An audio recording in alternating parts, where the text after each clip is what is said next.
کون آیا؟ تبا بادشاہ۔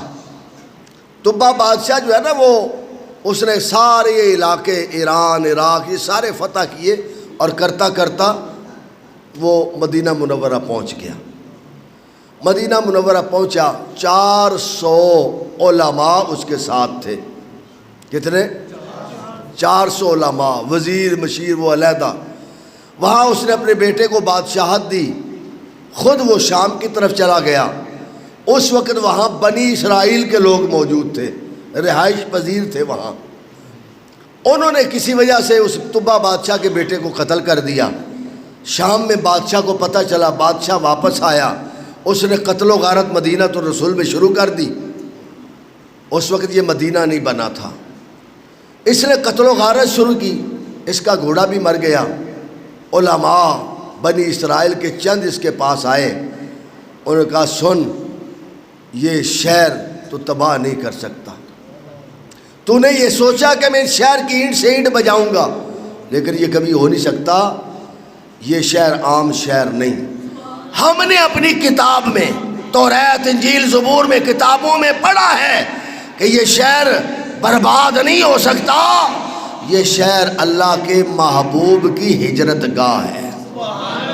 یہاں اللہ کے محبوب آخری پیغمبر محمد عربی صلی اللہ علیہ وآلہ وسلم آپ مکے سے ہجرت کر کے مدینہ منورہ آئیں گے، یہ شہر تو برباد نہیں کر سکتا۔ کہا اگر تمہاری کتابوں میں اس نبی کے شہر کی عظمت لکھی ہے تو اس نبی کی عظمت بھی موجود ہوگی۔ کہا بالکل ہماری کتابوں میں واضح لکھا ہوا ہے۔ کہا سناؤ ذرا، مجھے بتاؤ، سمجھاؤ۔ ان علماء نے نا حضور کی عظمت و شان کو بیان کیا۔ اس نے کہا بس ٹھیک ہے، آپ جاؤ، میں اب لڑائی نہیں کروں گا۔ اس نے ایک خط تحریر کیا، خط لکھا، اور خط میں لکھا کیا تھا؟ اے اللہ کے آخری رسول، میں تبا بادشاہ ہوں، میں آپ کا انتظار کر رہا ہوں، اگر آپ میری زندگی میں آ گئے تو میں آپ کا کلمہ پڑھ کے آپ کا وزیر یا آپ کا خادم بن جاؤں گا، اور اگر آپ میری زندگی میں نہ آئے تو میرے لیے دعا بھی کرنا، میرا سلام بھی قبول کرنا۔ تبا بادشاہ نے خط لکھا، ایک کتاب لکھی، اور پھر وہ اپنے علماء کو، ان میں جو بڑا عالم تھا نا اس کو دے دی۔ کہا یہ کتاب اور یہ خط میری امانت ہے، اس کو پاس رکھو، یہ اپنی اولادوں میں نسل در نسل آگے جو ہے وہ اس کو پیش کرتے رہنا، اور آخری نبی تک یہ کتاب پہنچنی چاہیے۔ تبا بادشاہ نے 400 مکان بنوایا۔ کتنا؟ 400 مکان۔ وہاں ان علماء کو ٹھہرایا، وہاں کا تم انتظار کرو، میں اپنے بادشاہت کے نظام کو دیکھنے کے لیے ادھر ادھر جا رہا ہوں، اپنی مصروفیات میں مصروف ہو رہا ہوں، اگر اللہ کے رسول آ جائیں میری زندگی میں تو یہ خط اور کتاب میں خود پیش کروں گا، ورنہ میرے بعد تم آخری رسول کو یہ کتاب اور خط پہنچا دینا۔ وقت گزرتا رہا، وہ کتاب، وہ خط نسل در نسل آگے منتقل ہوتا رہا۔ پھر ایک دن وہ آیا جس دن اللہ کا محبوب مکہ چھوڑ کے شہر مدینہ تشریف لایا۔ حضور شہر مدینہ تشریف لائے۔ اللہ اکبر، مدینے کی سرزمین ہے۔ لوگ کہتے ہیں حضور کا میلاد کہاں لکھا ہوا ہے، حضور کے آنے کی خوشی کس نے کی ہے؟ صحابہ نے کی ہے، بتاؤ تو صحیح۔ دوستو یاد رکھنا، حضور جب مکے سے مدینہ تشریف لائے تو سارے صحابہ نے آنے کی خوشی کی ہے۔ صحابہ کی زبان پہ یہ الفاظ جاری تھے، مرحبا مرحبا یا مصطفیٰ یا مصطفیٰ۔ حضور علیہ السلام کی آمد کا استقبال ہوا، حضور کے آنے کی خوشی کی گئی، حضور کا میلاد منایا گیا۔ پھر بڑے بڑے لوگ، مدینہ منورہ کے امیر لوگ اٹھے اور اٹھنی کی نکیل پکڑنے لگے، یا رسول اللہ ہمارے گھر آئے۔ کوئی کہتا ہمارے گھر آئے، یا رسول اللہ ہم آپ کے قبیلے سے ہیں، آپ کے ننیال میں سے ہیں، ہم آپ کے رشتہ دار ہیں، ہمارے گھر کھانے کے لیے جانور کا گوشت موجود ہے، جانوروں کی ریل پیل ہے، ہمارے گھر فلاں سہولت ہے، ہمارے مکان اچھے ہیں، ہمارے مکان اچھے۔ حضور نے فرمایا سنو، میری اونٹنی اللہ کے حکم پر معمور ہے، میری اونٹنی کی جو ہے وہ یہ رسی چھوڑ دو، نکیل چھوڑ دو میری اونٹنی کی، جہاں میری اونٹنی بیٹھ جائے گی وہی میرا مسکن ہوگا۔ قربان جائیں، حضور بتا رہے ہیں میں تو اللہ کا رسول ہوں، میری اونٹنی بھی اللہ کے فضل سے جانتی ہے کہاں میرے نبی کا ٹھہرنا ہے۔ لوگ کہتے ہیں یہ نبی نہیں جانتا، میں کہتا ہوں تو نبی کی بات کرتا ہے، اونٹنی کو دیکھ، اونٹنی بھی جانتی ہے، میرے نبی کی تو اونٹنی بھی جانتی ہے۔ اونٹنی چلتی رہی، ادھر حضور مدینے کی گلیوں میں ہیں اور ادھر حضرت ابو ایوب انصاری رضی اللہ تعالیٰ عنہ کمرے میں بیٹھے ہیں، رو رہے ہیں، یا اللہ میں تو غریب ہوں، میرے پاس تو مال بھی نہیں، میرے پاس تو اچھے اچھے کھانے بھی نہیں، میرے پاس تو جانوروں کے گوشت بھی نہیں ہے، امیر لوگ ہیں، تیرے محبوب کی اونٹنی کو نکیل امیر لوگ پکڑ رہے ہیں، میں کہاں، تیرا محبوب کہاں؟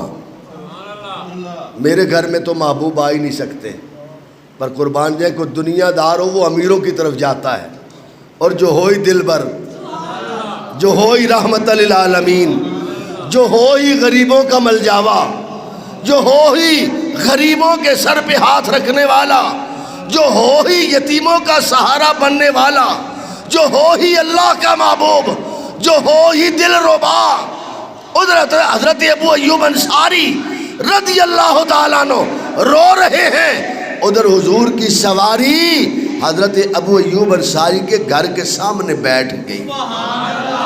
کسی نے دوڑ کے حضرت ابو ایوب انصاری رضی اللہ تعالیٰ عنہ کو بتایا اللہ کے محبوب کی سواری تیرے گھر کے سامنے بیٹھ گئی ہے۔ حضرت ایوب انصاری رضی اللہ تعالیٰ ابو ایوب انصاری باہر آئے، کہنے لگے نیویاں دا پرونا ہے ساڈا نبی، ہائے ہائے نیویاں دا پرونا ہے ساڈا نبی، کوٹھیاں تے چڑھے ویکھدے رہ گئے، نیویاں دا پرونا ہے ساڈا نبی، کوٹھیاں تے چڑھے ویکھدے رہ گئے۔ حضور علیہ السلام حضرت ابو ایوب انصاری کے گھر گئے۔ یہ وہ مکان تھا جو طبہ بادشاہ نے 2 منزلہ بنایا تھا، 400 مکان بنوائے تھے لیکن یہ مکان وہ تھا جو 2 منزلہ بنوایا، اور وہ خط چلتا چلتا حضرت ابو ایوب انصاری کے پاس آیا۔ اسی مکان میں حضرت ابو ایوب انصاری موجود تھے، حضور تشریف فرما ہوئے۔ حضرت ابو ایوب انصاری رضی اللہ عنہ کہنے لگے یا رسول اللہ ماں باپ قربان جائیں، اوپر والی منزل پہ آئیں، آپ اوپر رہیں میں نیچے رہوں گا، آپ آقا ہے میں خادم ہوں، میں خادم بن کے رہوں گا۔ لیکن قربان جو حضور کی بھی کمال، حضور علیہ السلام کو اللہ نے نوازا ہے۔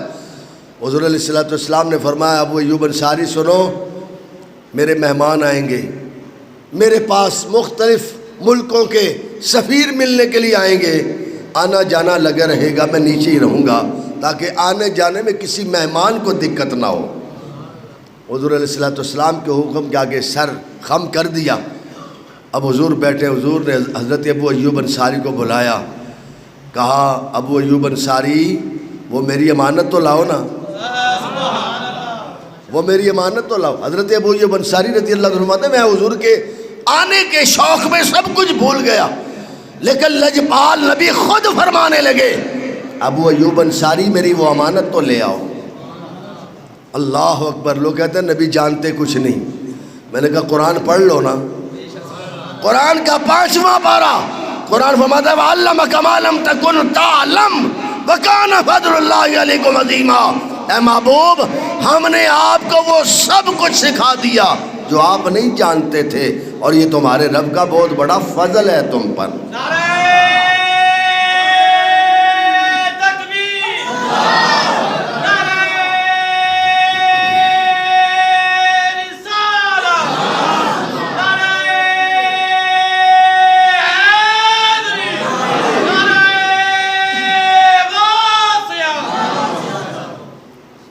حضور علیہ السلام جب مدینہ منورہ میں تشریف لائے نا تو جلوس پتہ کتنا بڑا تھا۔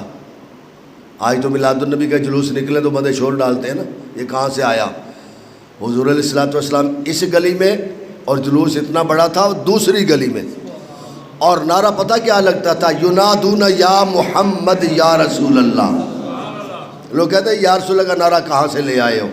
صحابہ نے نہیں لگایا. میں نے کہا تمہیں ہوش نہیں ہے, صحابہ نے سب سے پہلے لگایا ہے. ینادون یا رسول اللہ, سب سے یا ینادون یا محمد یا رسول اللہ. پورے مدینے کی گلیاں حضور کے نام سے گونج رہی تھی, اور آپ اس چھوٹی سی مسجد میں آپ کا وہ آواز نہیں گونج رہی. کھل کے نعرہ لگایا کریں. حضور کی محبت, والہانہ محبت, حضور کی محبت ہی کام آئے گی. حضرت ابو ایوب انصاری رضی اللہ تعالیٰ عنہ, آپ نے وہ خط پیش کیا, حضور علیہ السلام نے ایسے ہاتھ اٹھائے, ہاتھ اٹھائے, اے میرے کریم رب, میرے طبہ پہ اپنی رحمتوں کا نزول فرما. دوستان ذی وقار, جس نے حضور سے پیار کیا ہے وہ اس دنیا میں بھی کامیاب ہوا ہے, اگلے جہان میں بھی کامیاب ہوگا. حضور سے پیار کرنے والا کبھی مرجھاتا نہیں, حضور سے پیار کرنے والا مردہ نہیں ہوتا, حضور سے پیار کرنے والا بھی زندہ رہتا ہے, حضور سے پیار کرنے والا تر و تازہ رہتا ہے. دوستان ذی وقار, حضرت ابو ایوب انصاری رضی اللہ تعالیٰ عنہ آپ فرماتے ہیں میں اوپر رہنے لگا لیکن میرے دل کو سکون نہیں تھا. ایک دن ایسا ہوا, پانی کا برتن ٹوٹا اور پانی جو تھا وہ بکھر گیا, اور میں ڈر گیا کہ نیچے حضور ہیں, پانی حضور کے پاس پہنچا تو یہ تو بے ادبی ہو جائے گی. آپ فرماتے ہیں میرے پاس رضائی ایک ہی تھی, ایک ہی رضائی, اور کو اوپر لینے کے لیے چیز میں نے فوراً سے وہ رضائی اس پانی کے اوپر ڈال دی تاکہ رضائی پانی چوس جائے, میرے محبوب کے پاس ایک قطرہ بھی پانی نہ کا پاؤں. حضور سرور کائنات فخر موجودات صلی اللہ علیہ وسلم کے غلاموں, یہ ہے صحابہ کا پیار. حضرت ابو ایوب انصاری رضی اللہ عنہ اس انداز کے ساتھ حضور سے پیار کرتے. پھر نے ایک دن عرض کی, یا رسول اللہ صلی اللہ علیہ وسلم, میری محبت گوارا نہیں کرتی. آپ مالک بھی ہیں, مختار بھی ہیں, آپ مالک بھی ہیں, مختار بھی ہیں, اللہ کے یار بھی ہیں, آپ جو چاہے سو کریں, لیکن میری محبت ہے, مجھے اچھا نہیں لگتا, سکون نہیں, میں اوپر اور آپ نیچے. یا رسول اللہ آپ تو دنیا کے بادشاہ ہیں, دو جہان کی بادشاہی کا تاج آپ کے سروں پر رب نے سجایا ہے, مہربانی فرمائیں, میرے ماں باپ قربان جائیں, آپ اوپر تشریف لائیں. پھر حضور علیہ السلام اوپر تشریف لے گئے. پھر حضور علیہ السلام کی ازواج کے حجرے بن گئے. پھر حضور علیہ السلام ان حجروں کے اندر جو ہے وہ آپ تشریف لے گئے. دوستان ذی وقار, حضور سرور کائنات صلی اللہ علیہ وسلم سے اس قدر, اس محبت کے ساتھ پیار, اس قدر یہ پیار کی داستان. اور کسی شاعر نے تو کیا خوب کہا ہے, مدینہ نہ دیکھا تو کچھ بھی نہ دیکھا, مدینہ نہ دیکھا تو حاجی جا رہے ہیں, اور فلائٹیں فی الحال مدینہ ہی جا رہی ہیں. اللہ اکبر, مدینہ منورہ فلائٹیں جا رہی ہیں ڈائریکٹ. میں جب پچھلے سال 2022 میں اللہ نے مجھے توفیق دی, میں تو ایک ایک لمحے کا بھی شکر ادا نہیں کر سکتا, اور ہر سانس یہ بات کہتا ہوں, مولا میں تو اس قابل نہیں تھا, یہ تیرا اور تیرے رسول کا مجھ پر کرم ہے. تو مدینۃ المنورہ جب بندہ پہنچتا ہے نا, کیفیات ہی کچھ اور ہوتی ہیں. مدینہ منورہ کچھ انداز ہی اور ہوتا ہے. وہاں دیکھا ہے میں نے اپنی آنکھوں سے, اور جو آپ میں سے گئے انہوں نے بھی دیکھا, اللہ آپ کو پھر لے جائے, بار بار لے جائے. مدینۃ المنورہ مسجد نبوی کا جو صحن ہے نا, اس صحن میں جاتے ہی دل مچلنے لگتا ہے. بس مسجد نبوی کے مینار نظر جب آتے ہیں بندہ مچل جاتا ہے. مسجد نبوی کے مینار نظر آئے, جب مسجد نبوی کے مینار نظر آئے, اللہ کی رحمت کے آثار نظر آئے, اللہ کی رحمت کے آثار. مسجد نبوی صلی اللہ علیہ وآلہ وسلم میں جاتے ہیں تو ایمان عروج پاتا ہے, ایمان کو جلا ملتی ہے, ایمان کو تازگی نصیب ہوتی ہے, ایمان کو زندگی نصیب ہوتی ہے. اور پھر اسی لیے تو میرے آقا کریم صلی اللہ علیہ وسلم کے غلاموں, حضور کے در کا ادب بے حساب ادب ہے. ادب کا ہیست زیر آسماں از عرش نازک تر, ادب کا ہیست زیر آسماں از عرش نازک تر, نفس گم کردن می آیت جنید و بایزیدی جا. مدینہ منورہ کا وہ ادب ہے، وہ عظمت ہے مدینہ منورہ کی، وہاں تو باعث بستامی، جنید بغدادی جیسی شخصیات جائیں تو سانس بھی اونچا لینا بے ادبی سمجھتے ہیں، اپنا سانس گم کر کے در رسول پہ حاضری دیتے ہیں۔ دستان ذی وقار اعلیٰ حضرت فاضل بریلی رحمت اللہ علیہ جب مدینے جاتے تو نظریں جھکا لیتے، اعلیٰ حضرت فاضل بریلی جب مدینہ جاتے تو نظریں جھکا لیتے اور نظریں جھکا کے در رسول پہ حاضر ہوتے۔ اللہ اکبر۔ پھر آپ اسی لیے جب حضور کے در پہ جاتے دیکھتے ہیں نا تو آپ نے پھر اسی لیے کہا ہے سب سے اولا و اعلیٰ، سب سے بالا و والا، خلق سے اولیاء، اولیاء سے رسول، سب رسولوں سے اعلیٰ۔ یہ ہمارے کی آواز آ رہی لیکن سارے غلاموں کی آواز نہیں آ رہی۔ اگر آپ سارے مل کے کہیں نا ہمارا، چلو اور کچھ نہ کہیں، یہ تو کہہ لے ہمارا۔ کتنی شان ہے یار میری اور تیری، کتنی عظمت ہے میرے مجھ جیسے خطا کار اور تجھ جیسے حضور کے غلام کی کہ ہمیں اللہ نے وہ محبوب عطا کیا جس کی غلامی میں آنے کے لیے نبی بھی دعا مانگ رہے ہیں۔ چلو اور کوئی سمجھ نہیں، یہ تو آتی ہے نا ہمارا نبی۔ اچھا جب ہم کہیں ہمارا نبی دل خوش ہوتا ہے کہ نہیں؟ ایمان کو کوئی ٹھنڈک پہنچتی ہے یا نہیں پہنچتی؟ ہمارا نبی، ہمارا نبی، ہمارا نبی، کتنی شان ہے۔ اعلیٰ حضرت یہ بات کر رہے ہیں سب سے اولا و اعلیٰ، سب سے بالا و والا، اپنے مولا کا پیارا، خلق سے اولیاء، اولیاء سے رسول، سب رسولوں سے اعلیٰ۔ کون دیتا ہے دینے کو منہ چاہیے، دینے والا ہے سچا، اور جن کے تلووں کا دھوون ہے آب حیات، ہے وہ جان مسیحا، ہے وہ جان مسیحا۔